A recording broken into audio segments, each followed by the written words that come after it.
Hi, Elisa. Welcome. So glad you're here. Hello. How's it going? And please let me know how to pronounce your name. It's pronounced Lisa, like you're trying to think of someone's name, like Ben. It's UH Lisa. Elisa. Beautiful name. Thank you for joining us. I don't know if you can join us on camera, but we had a little bit of a mix up. So you're our only participant today, which is great.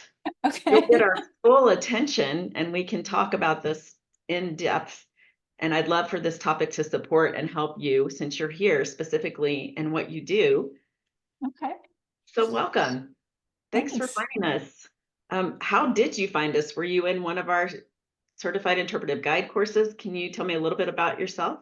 No, I got your email. I somehow got signed up with you all. I'm not sure how. It started coming across in the email.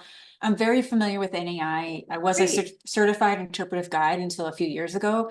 And my current position, I'm not really able to attend NAI stuff, and it's not really meant for networking, this particular position. So I renewed it several times and then I kind of let the CIG drop. But yeah, it came across my email. And then I was like, oh, well, I'm not doing anything this afternoon.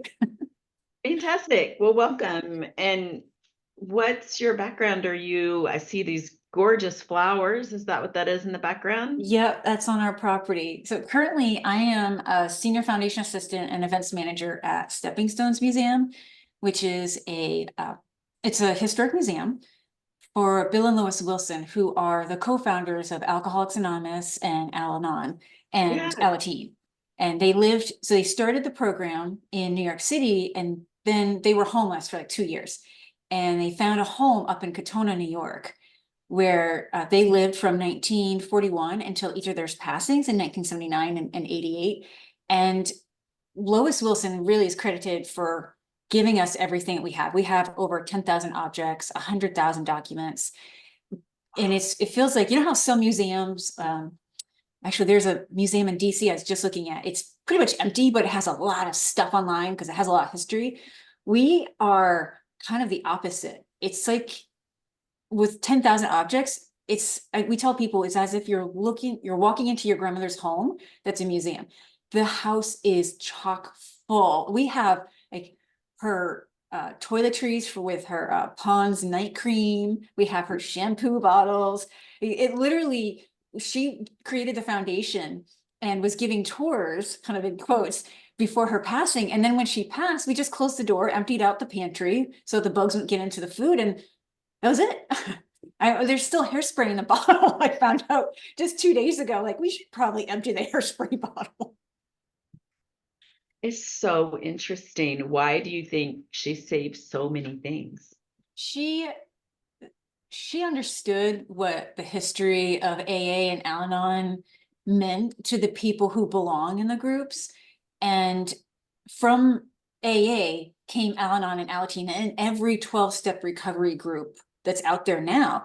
If you look at Narcotics Anonymous and Overeaters Anonymous, it's almost verbatim the 12 steps that the Alcoholics Anonymous originally followed. And she had all this stuff, like the notice that Bill Wilson gave her said, I'm going to Towns Hospital for recovery. And it was his third and final time. And then he tried to start saving the world. And eventually that's how the 12 steps got started and how Alcoholics Anonymous got started. So she had all this stuff and she saw what happened to other historic places, like the other co-founder's home, Dr. Bob's in Akron, Ohio. It's a museum now, but once he passed away, the kids gave away everything. And she didn't want that to happen to her stuff. She wanted people to be able to see the stuff. They also got or received a ton of gifts from across the world. Things like silver platters. Was it called a chilele?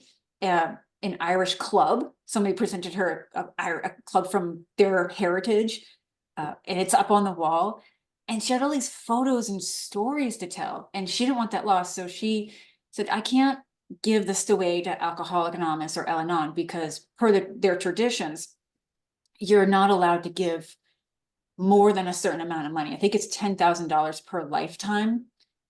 And she really said, everything is worth too much.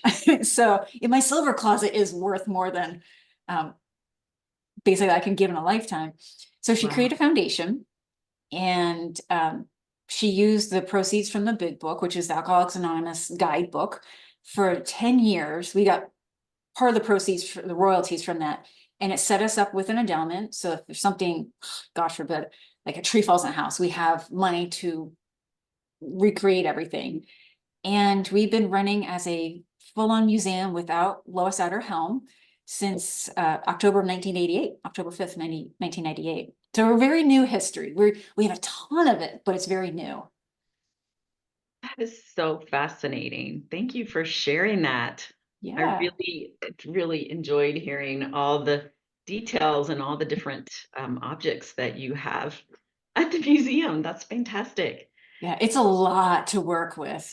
I come from the wildlife biology field Okay. and the state parks field. So history, I love history, but I didn't realize when I got here that you have to take care of fabric and leather and books and clothing, and then you've got the building itself is a lot to take care of. But luckily we have the tours that come through here.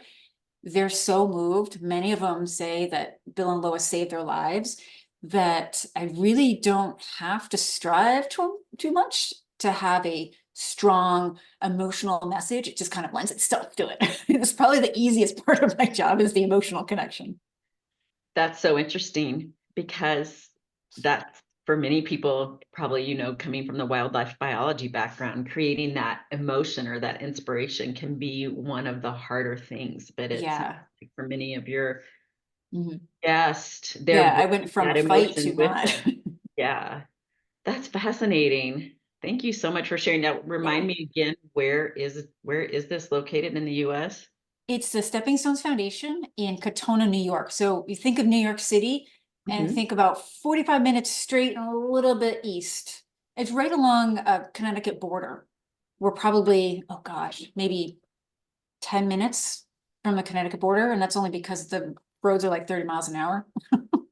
Wow. Well, anecdotally, because I'll tell you a little bit about myself, and I'm going to have Nikki share as well, since it's just us three.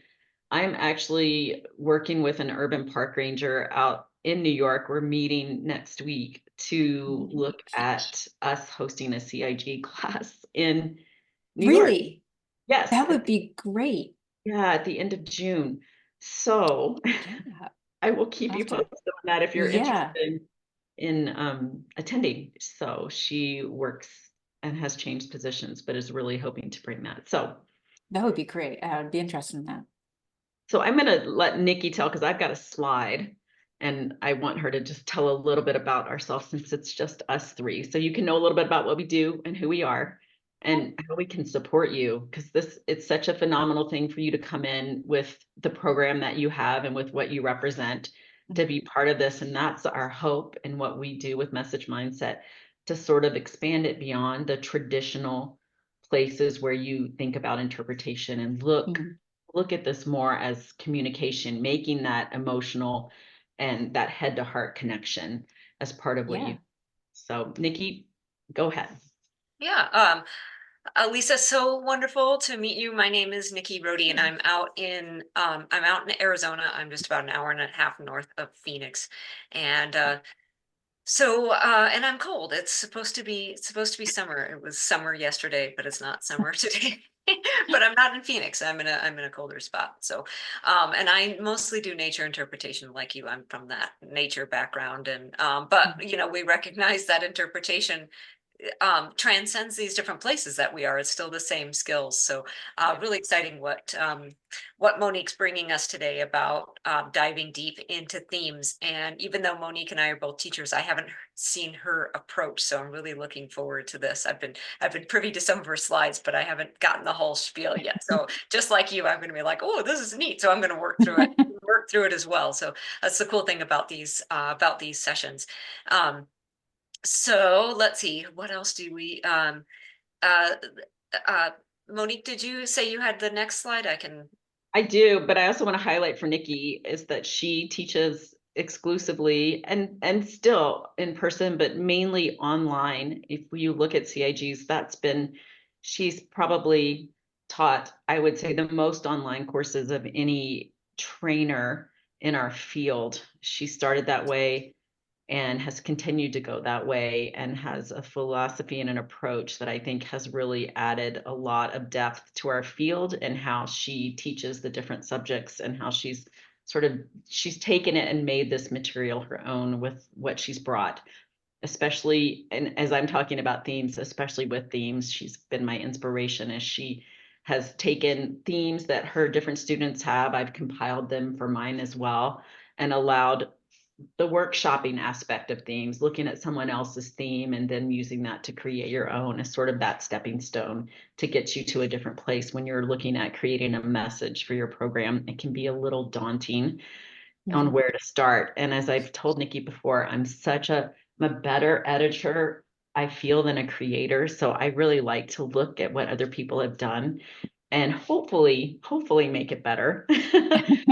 But I will tell you a little bit about myself if I can get the slide to go. But I have an education background as well. I actually started in the education field right after college. I joined the Peace Corps, and I was in Botswana for 2.5 years, teaching English as a second language.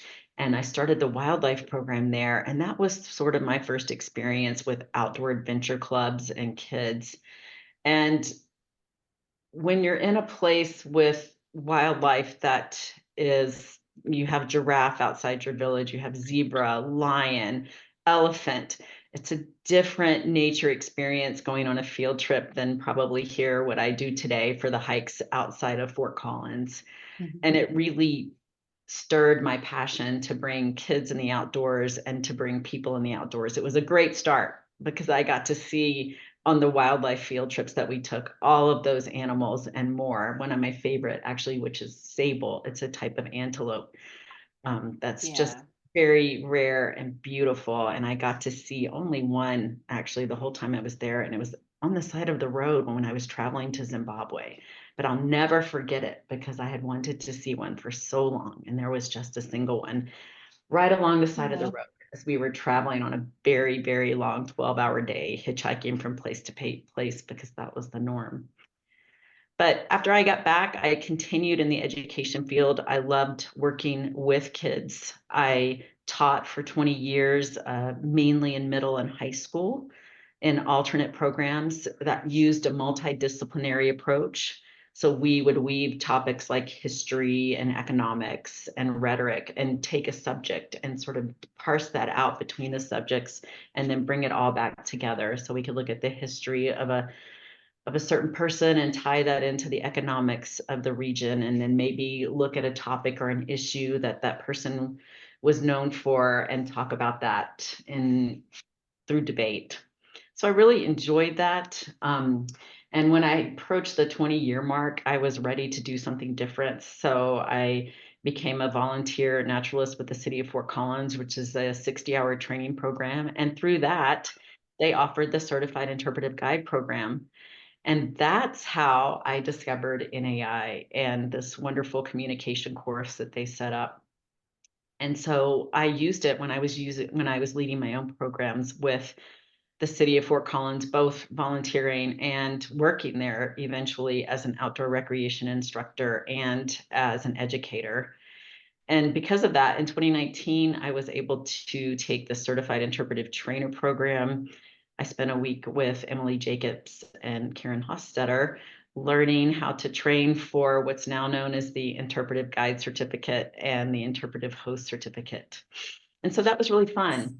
And through that, I also joined the Interpretive Naturalist section. And then I'm a joiner and I love to be a leader. So I've been the deputy director for that section for over 3 years. We do a monthly trivia and info night. And it's just been such a great gathering place for people that have a naturalist background. They also have a museums section as well.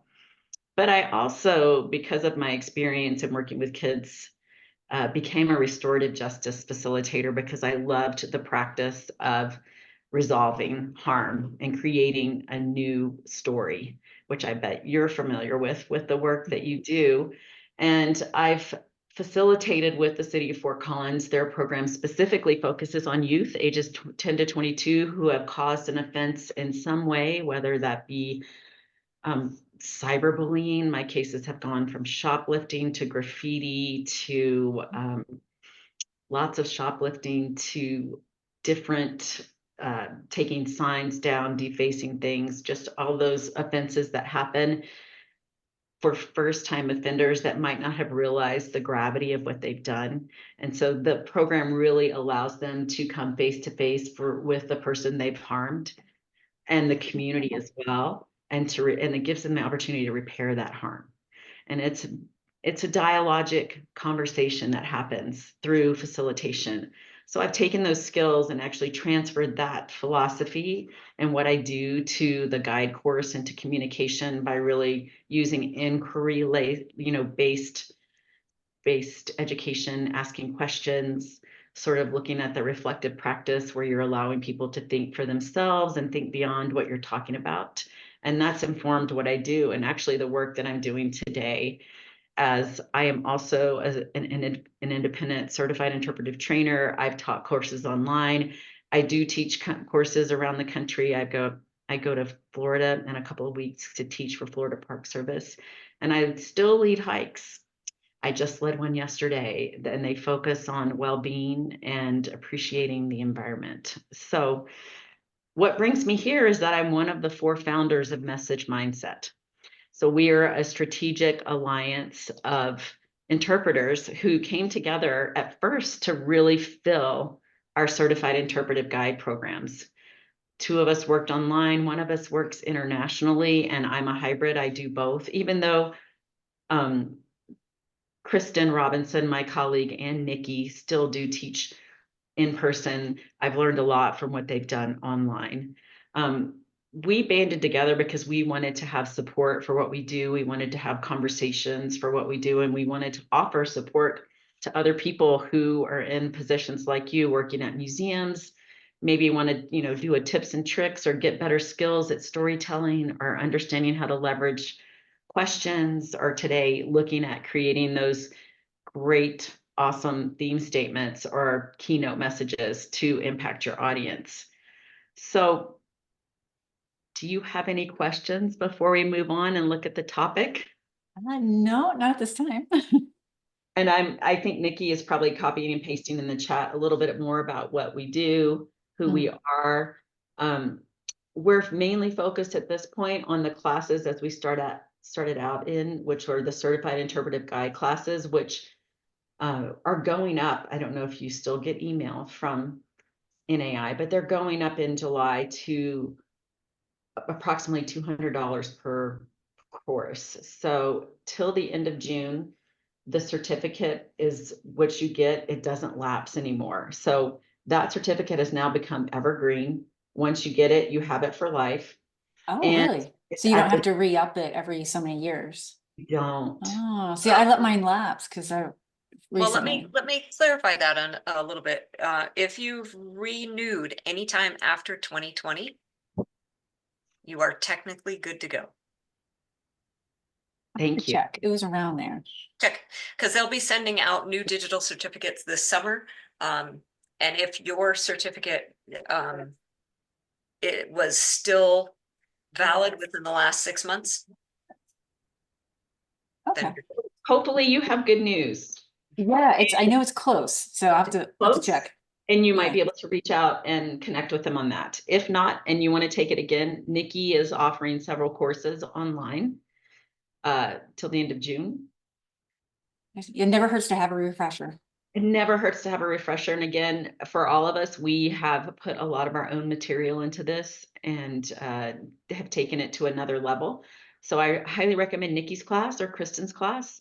If you want to do it in person, I should know by next week if we're going to have one in New York or not. But you have a lot of options. And I think what you'll get is you'll get a lot of this material like you'll see today, where we sort of take what has originally been given to us and make it our own. So with that, we're going to go through some of the content that I created for today, and it's about crafting keynote messages. And when we talk about keynotes, have you seen a keynote speaker, Elisa? Yeah, a couple times at the Wildlife Society's meetings, they'll have like a keynote speaker. I'll often go to those. Right. So that's the message that for many, if you're at an event, at a conference, that's the message that people want to go to because of the impact they know it's going to have. They know they're going to show up for a distinct message that has an impact that they hopefully leave inspired with and want to do something differently or think more thoughts about what's happening. And for this particular presentation, we're going to spend a little bit of time talking about those keynote or those main idea messages. We're going to have a little bit more discussion. And then I'm going to let you, I'll work with you, workshop maybe some ideas that you have based on material that we have. So if you have questions while I'm talking, feel free to jump in since it's just us three, or open up in the chat if you'd like to ask a question or learn more about what we're doing. But otherwise, I'm looking forward to talking about this. It's been a message that I've thought about for a while. So when we talk about keynote messages, again, it's that main message that leaves a lasting impression to hopefully inspire or motivate you. And it's based on a clear, concise idea. And when I was thinking about this, actually, this presentation, I got to take a tour last week of Celestial Seasonings. Are you familiar with their teas? Oh, yes. I was like, I was saying, I know that name somewhere. Yes. Yeah, I do. Yeah, so their main factory and their only place where they blend their tea is about 45 minutes down the road from us. And I was given that as a gift for a Christmas present, which we were finally able to do with a couple of my kids. So we toured that place, and as I was thinking about creating this message, I was really curious to see what their central ideas would be and if I would be able to pull those out of their 45-minute tour based on the content they were sharing.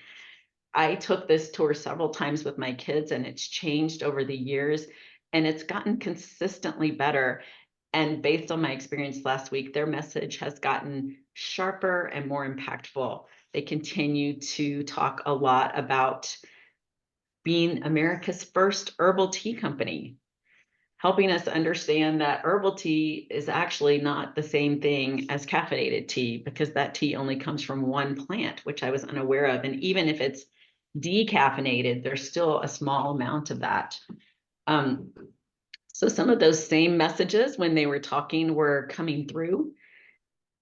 It's still blended and bolder. They still do all that. And they, even though that I know that they were bought several years ago, maybe almost a decade ago, by a multi-million-dollar company, their message was not about that presentation, which it used to be about, but it's about a small town company that was started in the 60s by a bunch of friends, and they blend unique and healthy teas to inspire passion in people.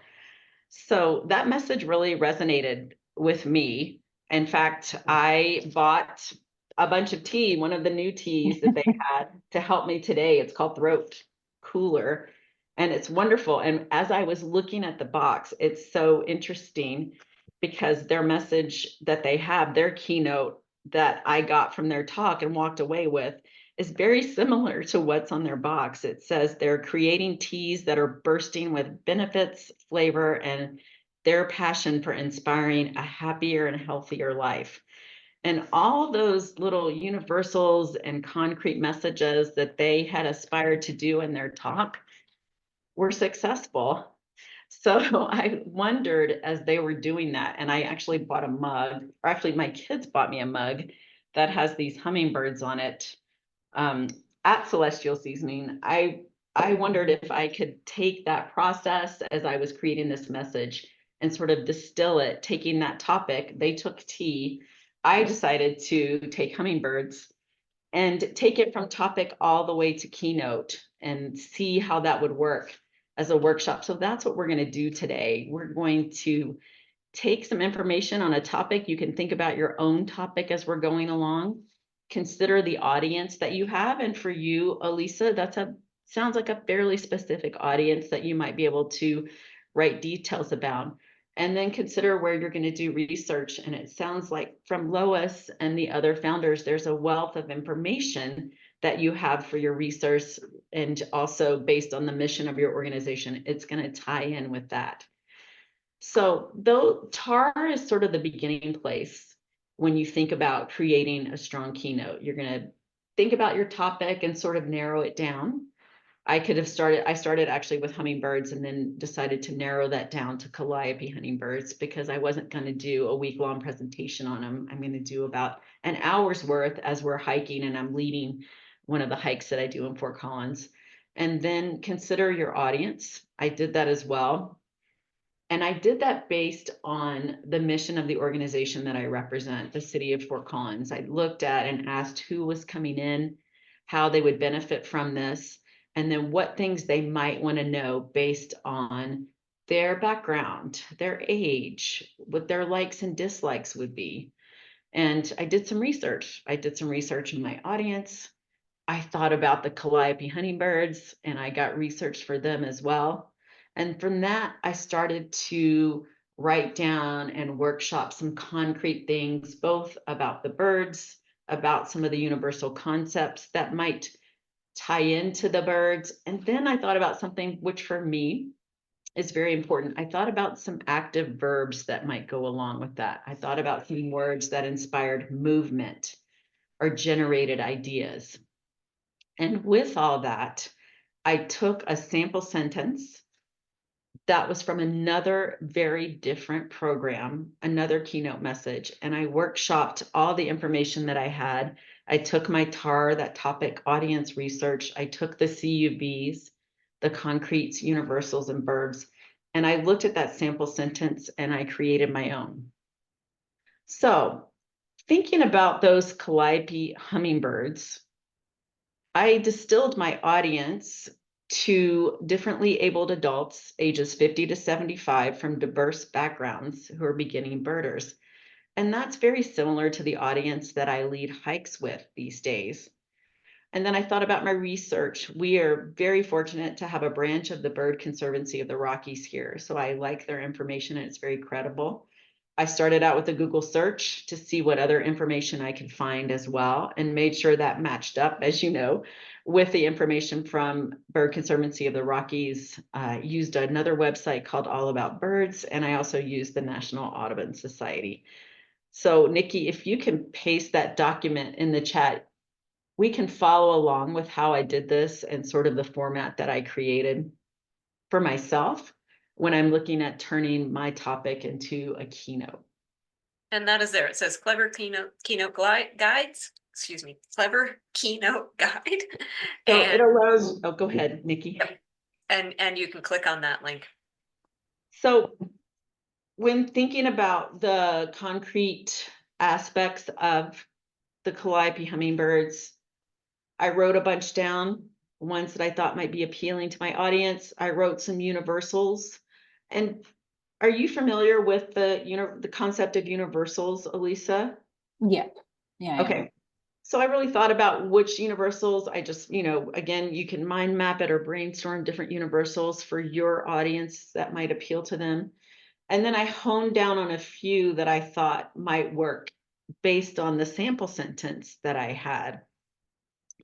So you can see for this one, the example keynote actually has nothing to do with calliope hummingbirds. It has to do with kids. And so I think that's the neat thing that you can do is take some of those strong keynote messages that you've gotten, whether you've listened to a talk, whether you've read a book. I love the book Braiding Sweetgrass by Robin Wall Kimmerer. And in there, she's got these strong central ideas and messages throughout the book. So I like to take and workshop a few of her statements in that book to create my own based on what my topic audience and research is going to be. So for this example, I used this one. In the world of children, the bold stampede of footsteps tells us tales of resilience and agility. And I created my own. And it's just a great place to start when you're looking at creating that central idea or message that you want to get across to inspire or motivate your audiences. And for this one, you can see I just sort of switched the words out. In the kingdom of calliope hummingbirds, the delicate flutter of wings whispers to us tales of resilience and agility. So it gives you a great place to start. We could continue to go down that road of switching out the word kingdom. We could switch out wings and flutter to another one of the verbs and just continue to play with that based on what my central idea or message should be. So you can see I took that another level. Instead of having kingdom, I switched to migration. I picked another, active verb off the list and had that there and used it as a noun.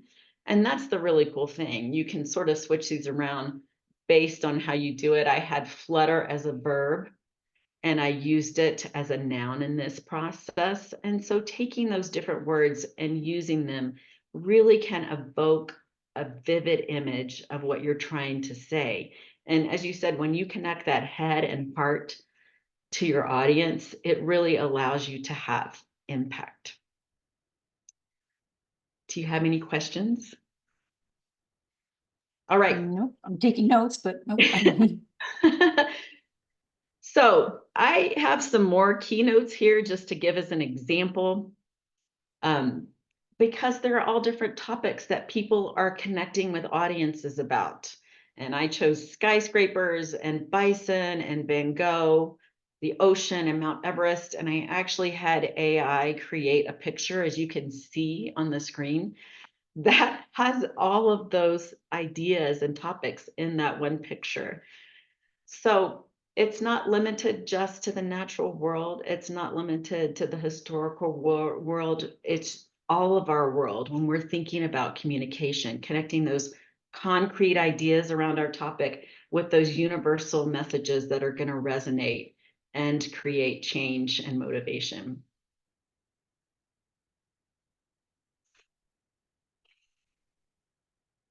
So now it's your turn, Elisa. We are going to work with you and take a topic. I have some ideas for topics and Nikki's going to paste those in the chat. If none of these appeal to you, and if you want to workshop a topic that you're working on for the museum, let's do it. Okay. We can look at the topics and then Nikki's going to post All right. an open worksheet for you to see as well. So taking those topics, I'm going to stop sharing my screen for a minute.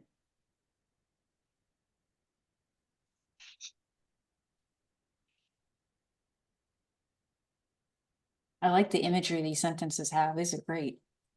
Yes, thank you. And that's drawing that out for people is really important because that leaves a lasting, it hits that, it goes from effective to affective memory where you're hitting into those long-term memories and allowing people to ponder and provoke and really think their own thoughts about what your topic is. Yeah. So you can see some of the topics in the chat. Yeah. And actually these other ones, I'm going to have Nikki post. I think if you can see that list, it says COVID and women's basketball, and we can use some of those topics and workshop those. Or if you have a topic that you'd like to workshop, Elisa, let's do those. Let's see, it's I'm switching between screens. Just trying to get some stuff out of the way. That's okay. I have a couple here. I can put them in the chat. The internet one is really good. Okay, we can talk about the internet as well. There's the worksheet. And there's that open worksheet that has space in it that we can write. We can do the internet. Here's the ones that I had ideas for, but the internet we can take, this is just an example. We can use the internet one as an example sentence, and you can see in the worksheet it has the ocean one from the first part as the sample, but we can take the internet as well. But the idea is to take a topic and we can talk about the internet as opposed to these topics. And then let's consider our audience and think about what research we'd have to do. So it's totally up to you, Elisa. Would a topic of historic preservation be too broad Sure. for that? Because I know some of them, like the women's basketball, the morning routine, are pretty broad. They are, and I put those in there to see about narrowing down. So could you be a little bit more narrow as far as the historic preservation of? Let's see, if our biggest building here is the house. We have multiple buildings on the property. Would be historic preservation of the house. All Which right. the grounds consist of the office building, the historic home, which is the main focus, but not the only focus, Bill's writing studio, and then a welcome center, which was a 2-car garage converted into a welcome center. Instead of having the welcome center in a historic home, we converted a welcome center. So those are the main buildings that people see. There's a couple other structures, but All right. yeah, And Nikki, preserving the main house. so historic preservation of Lois Wilson's house. Yeah, yeah. Do you have the space to write that in there? I don't know. We think can so. try. Yeah, there you go. It's going to change it around. We were curious to know what would happen with this, so we'll get to see. So, and then I think that's narrow enough that we can sort of think about who your audience is going to be. How many Yeah. people? Are they local? Are they, and what's their life International? experience that you want to add? So just a few details Yeah. about them.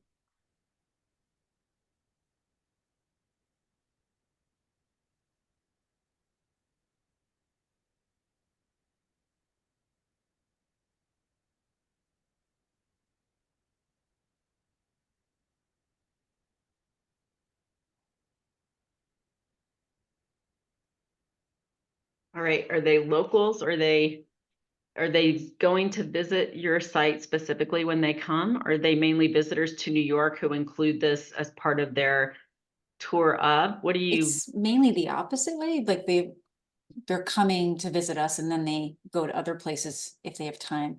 Well, it's kind Awesome. of 50-50 too. I think that's okay to put half. I think that allows you can focus on one of these halves when we do this. Mhm.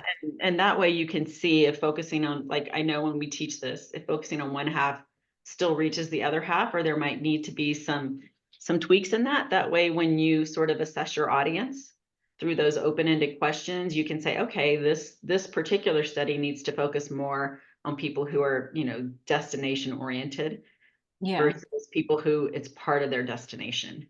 yeah.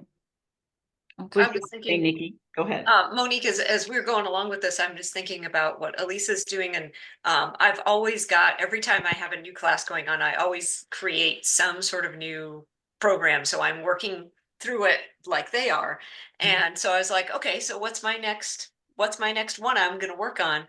And there's a couple places that I've been locally on RV trips, and there was a spot I was finally able to reach in our last RV trip to the desert, and it's a really amazing place. But I'm torn with that. I think it's number 11 on Leave No Trace. That if you share it over the internet, you're gonna kill the wind up killing the place.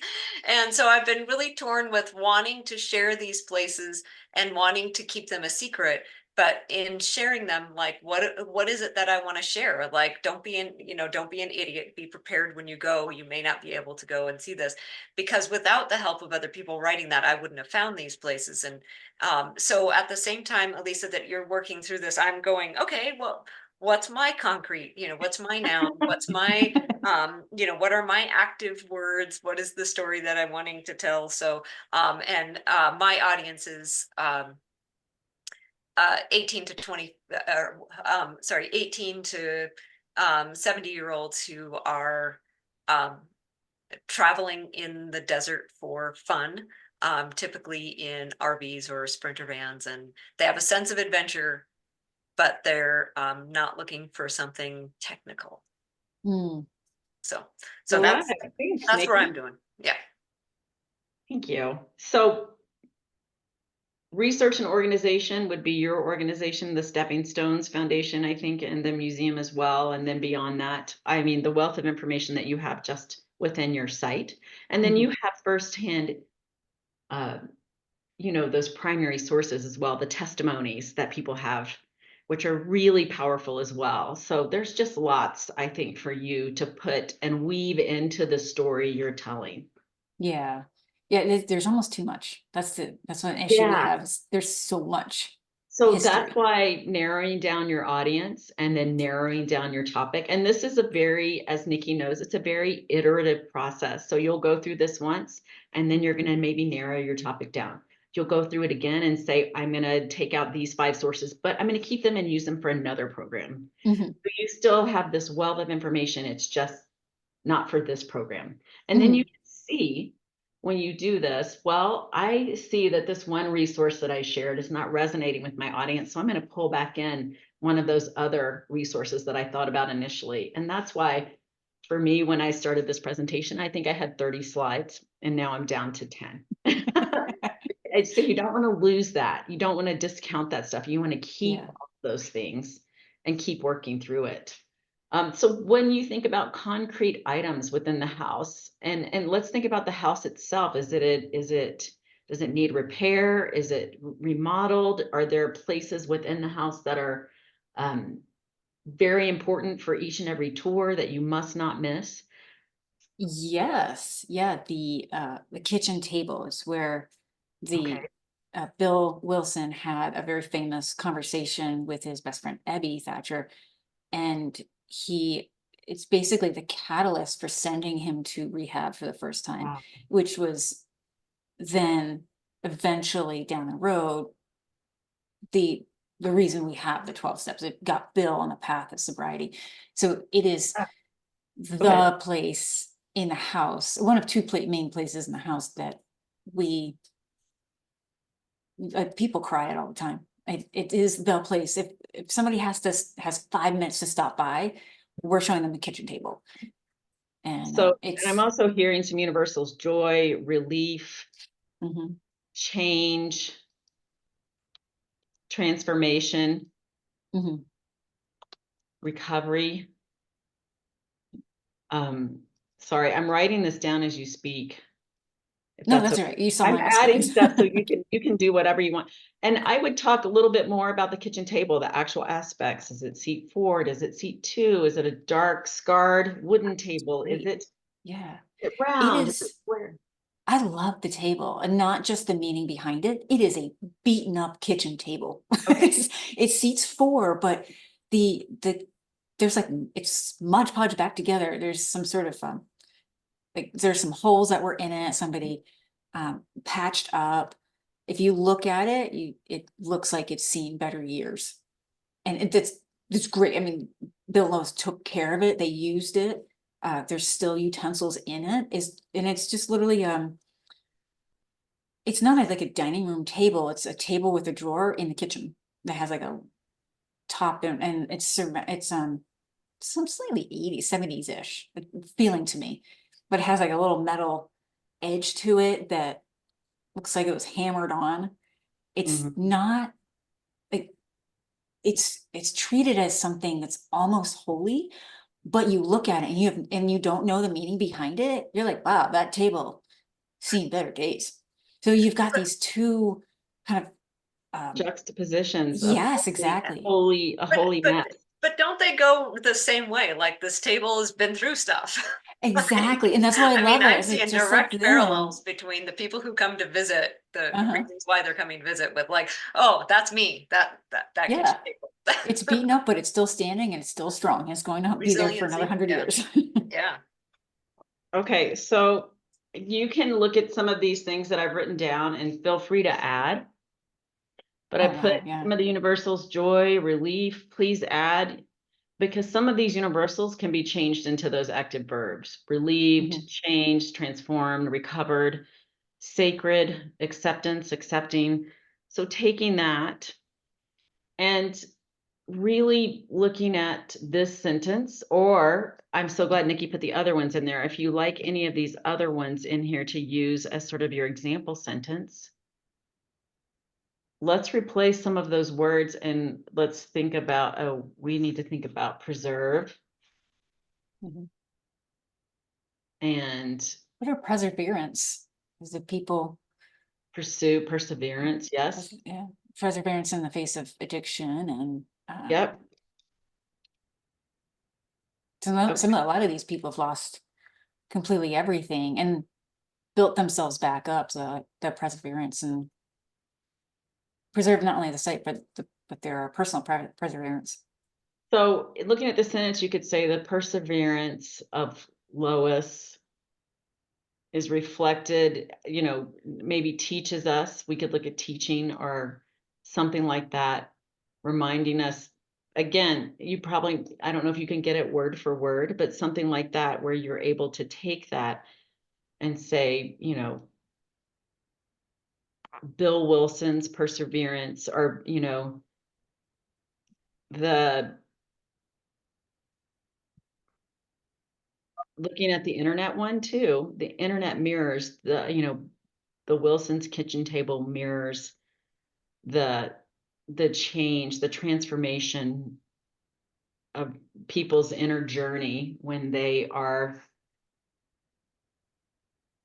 as they meet to pursue transformation and recovery. I saw you on the wait Something list like for that. an event and I wanted to reach Yeah. out, just to tell you two things. One, we're probably gonna set up an overflow room. I think there's noise Tomorrow night for our movie. There's one. Okay. And two. So I have, if we I have a any shared office, so there might be because some the background event, noise. a lot of times Okay, we no do worries. the Don't worry. shows. Here, I'm gonna put We would this one get in you here the as name well. or- So you can look at this particular one, but taking that and thinking about, and don't get stuck in the model. Don't let the model stifle you. Just use it as a starting point and take what you like and get rid of the rest. Because you want to make it yours, you want to make a starting point, and then you want to move on and go back and look at your topic, your audience, and your research, and look at your concrete universals and active verbs. And that is where you can look at changing an active verb to a noun and having it be, transformation or transform, perseverance or persevered, in the face of adversity. Oh, I love that. Adversity. Yes, that's one we didn't put up there. I love that.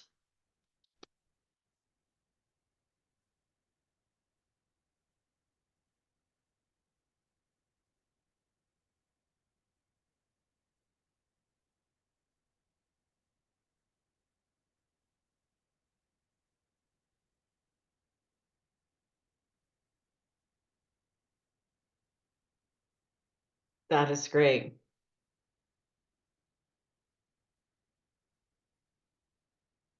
Yeah, that's a great start. You've got change, we've got pursue, you've got self-worth, you've got Bill as your concrete, Bill Wilson. Yeah. Hi, Joanne, Sally. And then you can think about how to put the kitchen table in there, or preservation in there. By preserving this house, it's also preserving a piece of their own memory, and it's a reflection of their transformation and change. It's thinking about those two parallel parts of that. Even that something that's beat up and broken is still beautiful because of what it represents. And it represents us because it shines and it feels sacred.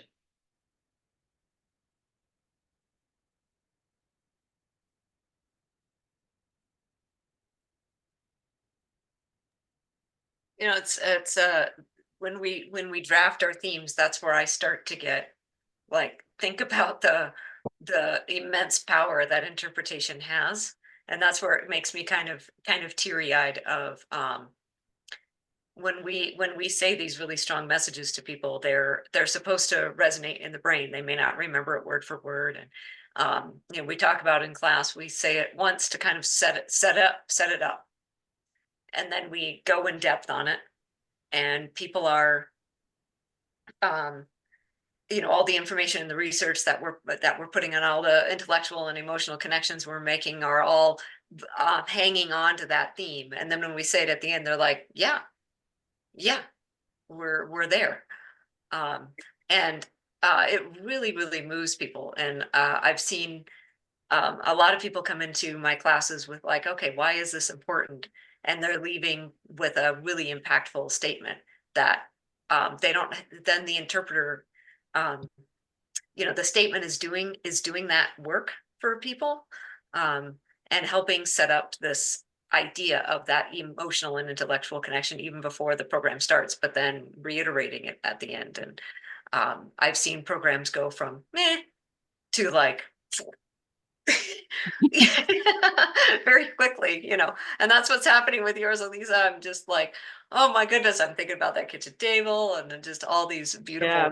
all these words and terms, and wow, it's really moving. I was even thinking, along with what Nikki said, that there's witness. And so witnessing Bill Lois's change Yes, that's the a really kitchen, good one. across the kitchen table reminds us of the transformation that we pursue in ourselves. Something The word like that. intimate comes to mind with that. The word what? Intimate. Yes. Yes. Yeah. So I put in the chat, I put the Aurora Borealis sample sentence because it started with witness, and then just thinking Mhm. about witnessing, just using that. So you don't have to do it exactly like that. I love to take 3 or 4 even, but it's good to have one to start with, to tinker with. I love the word witness. I know, I do too. I'm going to put that under the active verbs for you.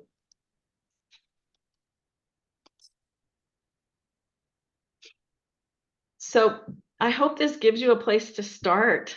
This is so great because I have, we're going into a very busy time. We have a movie showing in town tomorrow, and then a large group coming, and we're planning lots of things. And so finding time to kind of give your head space. And this is a perfect example of a very linear kind of thought train, which is exactly what I needed. I sat here for like 10 minutes trying to write a donation letter going, oh, these are so hard for me, but this is going to make it 10 times better. Yes. So. Well, In my thanks for joining us. This is what our time is for today. This is our website. And again, make sure, see where you're at with your CIG. Come back to our class. It's going to be another colleague of ours. It'll be Kristen Robinson, and she will talk about storytelling. So it's taking those stories. You might want to look at Bill and Lois's story, thinking about it and weaving those into your message. So you're bringing that personal side and connecting that emotional side that people already have when they come in to their own story. Mm-hmm. So thank you for joining us. Well, so much. Thank you. This is exactly what I needed today. Is perfect line of way of doing things. It makes it easier. Great. Well, take that document, play around with it. It's yours, and start creating your own keynotes. And hopefully we'll see you next month, May 21st. Absolutely. And I'll keep an eye out for the CIG in New York and see where it is and see if it's something I can get to. That sounds great, Elisa. Have a great day. Thank you so much. I appreciate it. Bye.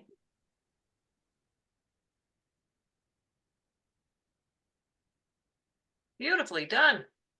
Thank you. Thanks for your input. It was perfect. It was perfect.